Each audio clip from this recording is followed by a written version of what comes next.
warahmatullahi wabarakatuh. Selamat malam pemirsa. Untuk edisi 11 Juni 2015 malam ini, saya Munawwarah Muzni hadir temani Anda dengan informasi-informasi terkini yang tentunya akan kami hadirkan di Nuansa Lombok.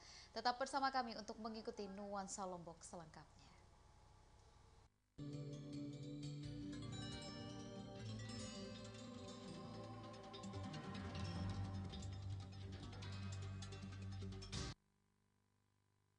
Ya, dari rangkaian informasi-informasi terkini yang kami siapkan untuk Anda malam ini, informasi pertama kita adalah terkait dengan Direktorat Reskrimsus Polda NTB yang berhasil menyita 1 ton pupuk bersubsidi jenis urea di Dusun Tandek, Desa Labulie, Kecamatan Jonggat, Kabupaten Lombok Tengah.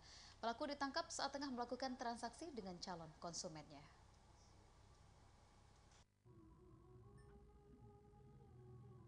Lebih dari 1 ton pupuk jenis urea beserta mobil carry pick-up dengan nomor polisi DR9482DC yang melintas di Dusun Tandek, Desa Labulie, Kecamatan Jonggat, Kabupaten Lombok Tengah berhasil diamankan dari tangan pelaku inisial MS di wilayah Kabupaten Lombok Tengah. Pelaku ditangkap polisi sekitar pukul 14 WITA. Dari penangkapan tersebut diperoleh indikasi jika pupuk yang dibawa menggunakan mobil pick-up tersebut merupakan pupuk bersubsidi yang seharusnya dijual oleh kelompok yang memiliki izin. Karena dianggap cukup bukti, MS beserta barang bukti 1 ton pupuk bersubsidi diamankan Mapolda NTB. Undang-Undang Darurat Nomor 7 Tahun 55, Pasal 6 Ayat 1, Junto Pasal 30 Ayat 3, Permendak 15 2013 tentang pengendalian pengawasan pupuk bersubsidi. Ancaman hukumannya? Ancaman hukuman sesuai undang-undang 2 tahun. Denda ada? Denda ada. Sementara itu pelaku inisial MS masih terus dimintai keterangan guna proses penyelidikan lebih lanjut. Maisarah, Lombok TV, Mataram. 14 hari gelar operasi patuh jajaran polisi lalu lintas kepolisian daerah Provinsi Nusa Tenggara Barat menilang belasan ribu pelanggar lalu lintas. Dari hasil operasi tersebut, polisi juga mengamankan ribuan unit kendaraan roda 2 sebagai barang bukti termasuk juga sejumlah kendaraan roda 4. Pelaksanaan operasi patuh atau operasi penegakan hukum bagi pelanggar aturan dan rambu-rambu lalu lintas yang digelar jajaran polisi lalu lintas kepolisian daerah Provinsi Nusa Tenggara Barat selama 14 hari dari 27 Mei hingga 9 Juni telah berakhir. Dengan dibantu seluruh satuan fungsi dan tugas di seluruh jajaran Polda NTB, termasuk dari satuan dan dinas terkait seperti TNI, Dinas Perhubungan dan Dinas Pendapatan, jajaran polisi lalu lintas yang dikomandai Direktorat Lalu Lintas Polda NTB berhasil menindak sedikitnya 18.143 pengendara yang melanggar aturan dan rambu-rambu lalu lintas. Dari 18.143 pengendara tersebut, 17.551 pengendara yang ditindak dengan tilang. Sementara sisanya 642 pengendara hanya ditindak dengan teguran. Dari belasan ribu pengendara yang ditindak tersebut, 3.336 kendaraan roda 2 maupun roda 4 disita sebagai barang bukti karena tidak bisa menunjukkan bukti kepemilikan kendaraan. Sementara untuk jenis pelanggaran masih didominasi oleh pelanggaran kasat mata dengan pelanggar yang didominasi oleh usia produktif yaitu 15 hingga 21 tahun.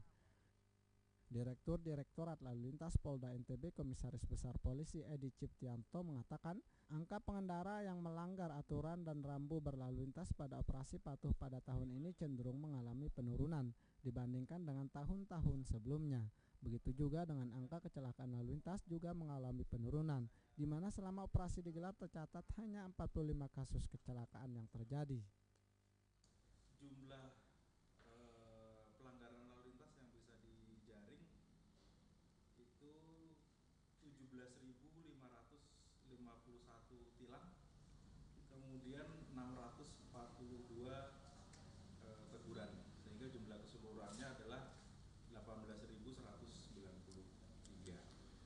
Tambahkan Edi, pada operasi patuh tahun ini bukan hanya melakukan penindakan atau penegakan hukum, tetapi pihaknya juga melaksanakan kegiatan preemptif yaitu pengaturan dan patroli lalu lintas, dan preemptif yaitu pendidikan lalu lintas dengan sasaran tertentu. Ruhaili, Lombok TV, Mataram. Ya, sebelum kita ke informasi berikutnya, yakni terkait dengan melawan penguasaan tanah oleh pemodal, DPD menginisiasikan RUU Pertanahan. Kita ikuti dulu jeda komersial berikut ini. Tetaplah bersama kami sesaat lagi.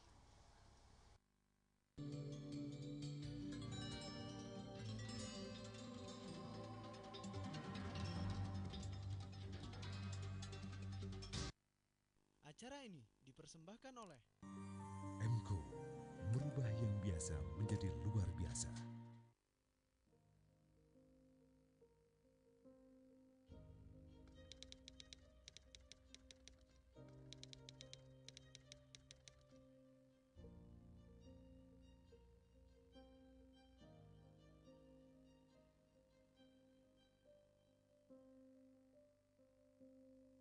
Saat ini korban sudah banyak berjatuhan.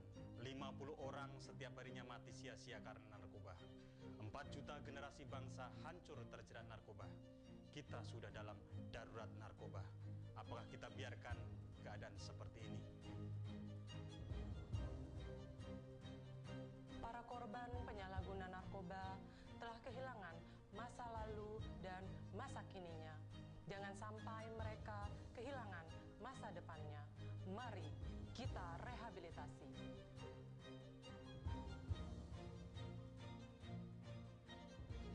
Jangan takut, penyalahguna narkoba. Ingat, sekali lagi, penyalahguna narkoba bukan pengedar atau bandar, tidak dipidana. Dan melaporkan diri ke institusi penerima wajib lapor. Ayo kita sukseskan gerakan rehabilitasi 100.000 penyalahguna narkoba. Mari kita selamatkan Kota Mataram dari penyalahgunaan narkoba menuju Mataram maju, religius dan berbudaya. Sekarang juga.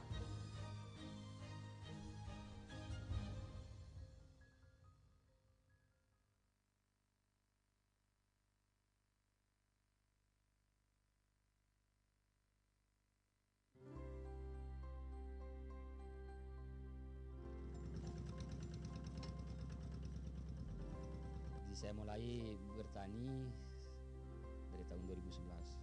Alhamdulillah pas mulainya saya bertani itu hasilnya meningkat secara signifikan gitu. Jadi sekarang 9 sampai 10 ton.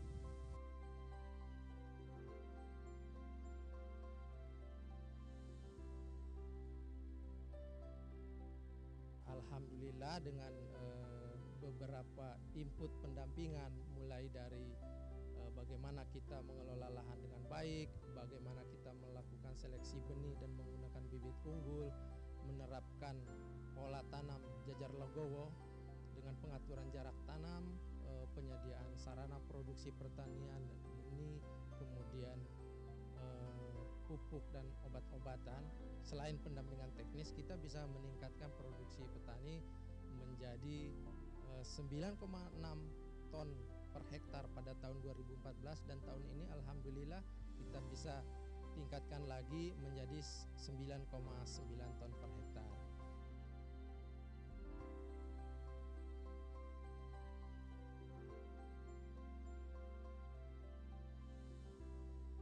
Ini kita harapkan petani ini tidak langsung puas gitu kan dengan produksi ini, tetapi mereka bisa meningkatkan lebih tinggi lagi karena potensi produksinya tuh ada yang mencapai 14 ton per hektar, berarti bisa dicapai oleh petani. Dan alhamdulillah bahwa 2 tahun ini pemerintah sudah dibantu oleh SR PT Monsun Negara melalui mitranya CP Bintang Sepongkang membantu kami dalam hal menyediakan saprodi bagi petani dan juga pendampingan.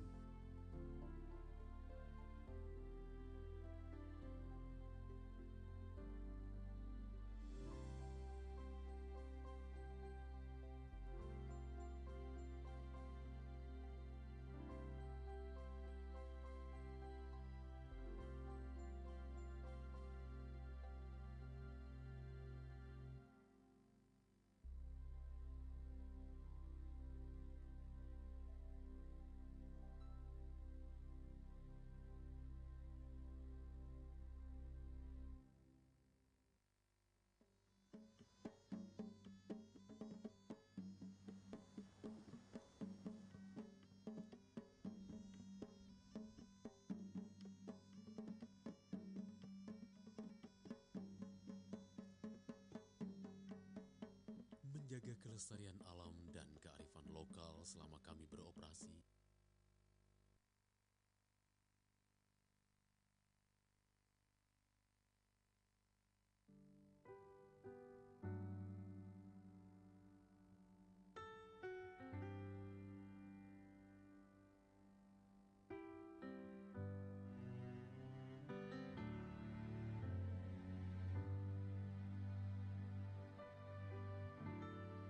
Menjaga kelestarian alam dan kearifan lokal selama kami beroperasi, menjadikan kami bagian tak terpisahkan dari masyarakat.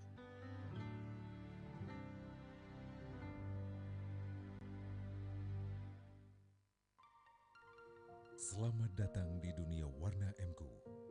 Warna adalah karakter, inspirasi, ekspresi, lambang dan harapan. Inovasi warna MQ cat kayu dan besi yang penuh inspirasi, menarik perhatian dan mengundang orang lain untuk beraksi sebagai citra burung flamingo yang membawa cahaya kehangatan. Ini seperti semangat Anda. MQ, merubah yang biasa menjadi luar biasa.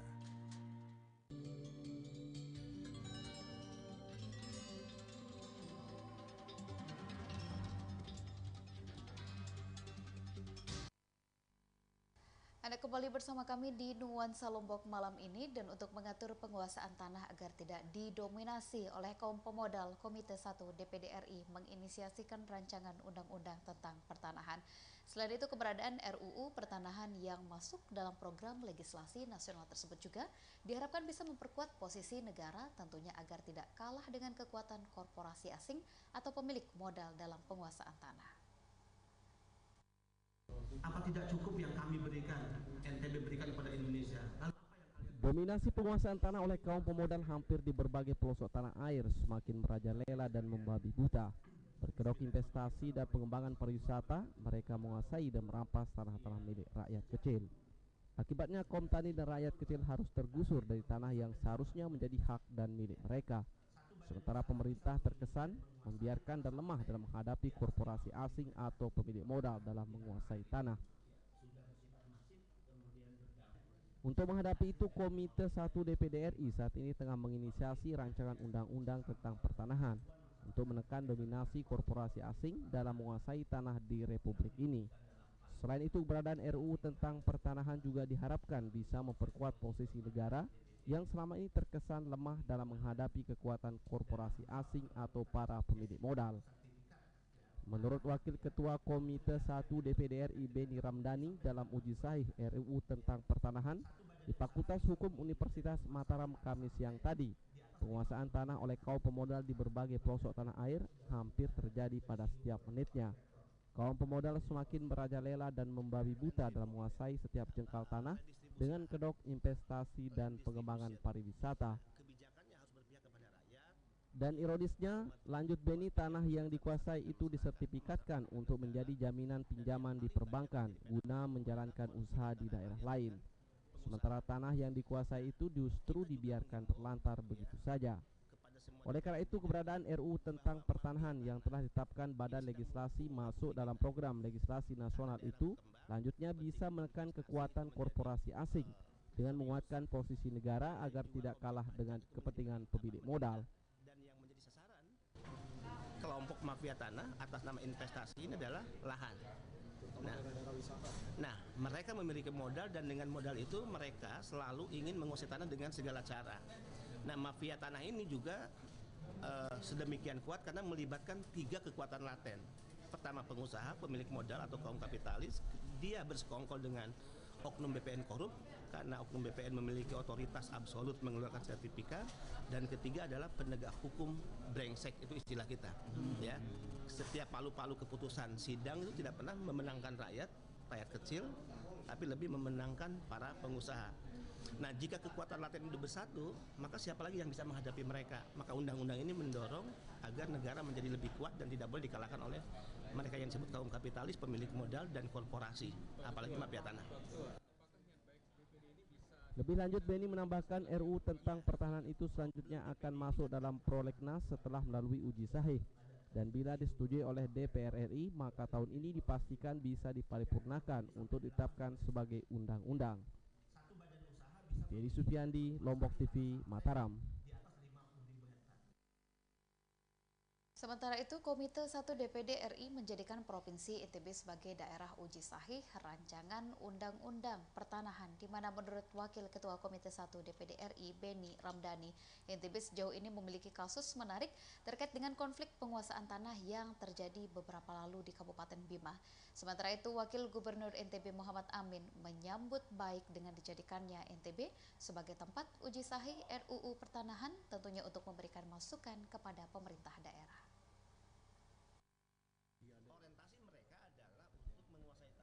Wakil Ketua Komite 1 DPD RI Beni Ramdhani menjelaskan pemilihan Provinsi NTB sebagai tempat uji sahih RUU tentang pertanahan karena NTB memiliki kasus konflik pertanahan yang menarik yang pernah terjadi di Lambu, Kabupaten Bima beberapa waktu lalu. Beni menyebutkan konflik pertanahan yang terjadi di Kabupaten Bima itu terjadi akibat penguasaan tanah oleh pengusaha atau pemilik modal. Sementara tanah yang dikuasai dibiarkan terlantar, sedangkan para petani dan rakyat kecil terpaksa harus tergusur dari tanah yang seharusnya menjadi hak dan milik mereka. Sedangkan pemerintah yang seharusnya memiliki peran penting dalam memberikan kebijakan yang berpihak kepada para petani dan rakyat kecil justru tidak bisa berbuat apa-apa. Bahkan pemerintah terkesan lemah dalam menghadapi korporasi asing atau pemilik modal. Oleh karena itu, lanjut Beni, dengan pemilihan NTB sebagai tempat uji sahih RUU tentang pertanahan bisa memberikan kekuatan moral bagi pemerintah daerah dalam melawan korporasi asing dengan menggunakan tangan besi. Karena ketika tanah yang dikuasai tidak dipakai sesuai dengan peruntukannya, maka secara undang-undang pemerintah daerah berhak untuk mengambil alih dan dikuasai oleh negara. Selain itu, Pemda juga tegasnya harus berani mengambil sikap tegas berhadapan dengan para pemilik modal. Jika tanah yang digunakan tidak sesuai dengan peruntukan atau rencana tata ruang, maka Pemda harus segera ambil tindakan untuk ambil alih. Tidak sesuai peruntukan, maka secara undang-undang ya hak penguasaan tanah gugur dengan sendirinya dan tanah itu kembali kepada negara. Berapa tahun itu? Nah, DPD hadir di sini selain uji sahih untuk memberikan dukungan pada pemerintah daerah, pemerintah provinsi, untuk berani mengambil sikap tegas berhadapan dengan korporasi asing. Jika tanah itu tidak digunakan selama ini sesuai peruntukan, apakah HGB atau HGU, kaitan dengan rencana tata ruang dan kawasan wisata, maka segera ambil tindakan untuk ambil alih tanah itu dari tangan pengusaha-pengusaha nakal. Sementara itu, Wakil Gubernur NTB Muhammad Amin yang berkesempatan membuka seminar uji sahih RUU tentang pertanahan menyambut baik dijadikannya NTB sebagai tempat uji sahih RUU tentang pertanahan. Menurut Amin, selain bisa memberikan masukan kepada daerah, NTB juga diakuinya memiliki banyak persoalan terkait penguasaan tanah oleh kaum pemodal yang banyak dibiarkan terlantar, sementara pihaknya sejauh ini belum bisa mengambil tindakan tegas apapun.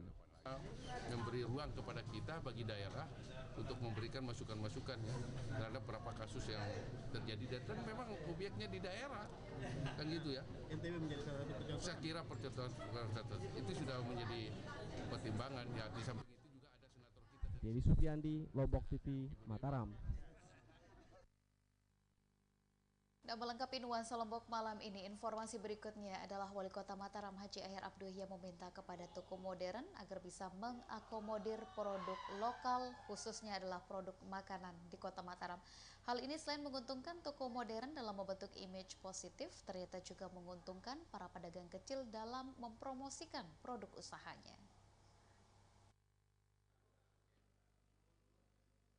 Wali Kota Mataram Ahyar Abduh meminta kepada toko modern agar bisa mengakomodir produk lokal khususnya produk makanan di Kota Mataram. Hal ini sebagai solusi untuk menghilangkan anggapan masyarakat terkait keberadaan toko modern yang dinilai dapat mematikan para pedagang kecil di Kota Mataram. Terlebih Kota Mataram sendiri merupakan tempat yang representatif dan membuka peluang besar bagi para pelaku usaha mikro, kecil, dan menengah dalam memasarkan produk usahanya. Dengan mengakomodir produk lokal masuk ke toko modern, diharapkan bisa membentuk image positif bagi toko modern sekaligus menguntungkan pedagang kecil dalam mempromosikan produk usahanya.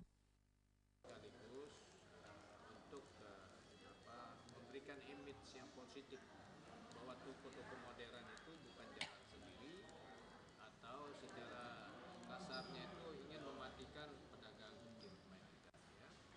Buktinya ada peluang-peluang yang pertama mengakomodir produk-produk dari para UMKM kita, produk lokal kita bisa ditampung di situ. Yang kedua juga memberikan ilmu seperti itu. Perkembangan dunia usaha yang semakin pesat dan keberadaan wirausahawan baru yang kian bertambah di Kota Mataram juga dinilai menjadi penyebab terjadinya persaingan di antara para pelaku usaha tersebut.